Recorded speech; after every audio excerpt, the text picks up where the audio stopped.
اللہ جانتا ہے اور اللہ کا رسول جانتا ہے۔ اللہ کیوں جانتا ہے؟ اللہ تعالیٰ عالم الغیب والشہادہ، سارا علم اس کے پاس ہے۔ رسول کیوں جانتا ہے؟ اللہ کے علم دینے سے جانتا ہے۔ اللہ تعالیٰ کی وحی کے مخاطب جن پر اللہ کا علم اترتا ہے، وحی اترتی ہے، تو یقیناً ان کو علم ہوگا۔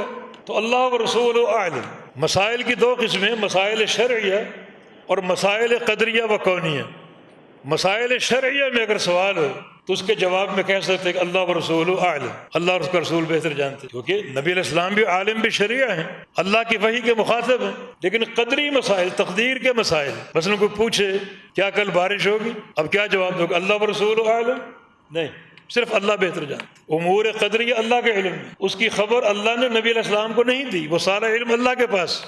تو مسائل قدریہ و کونیہ میں اگر سوال ہو تو کیا جواب دیں گے؟ اللہ اعلم، اللہ جانتا، اللہ بہتر جانتا، اور کوئی نہیں جانتا، کیونکہ قدری مسائل کا علم صرف اللہ کے پاس۔ کون کتنا کھائے گا، کب اس کی موت ہوگی، کہاں موت ہوگی، اگر یہ سوال ہو بھی جائے تو اللہ کو علم۔ لیکن شرعی مسائل میں چونکہ آپ وحی کے مخاطب ہیں اور وحی کا علم آپ کو دیا گیا، تو اس میں اللہ و رسول عالم کہنا یہ حسن ادب کا تقاضا ہے۔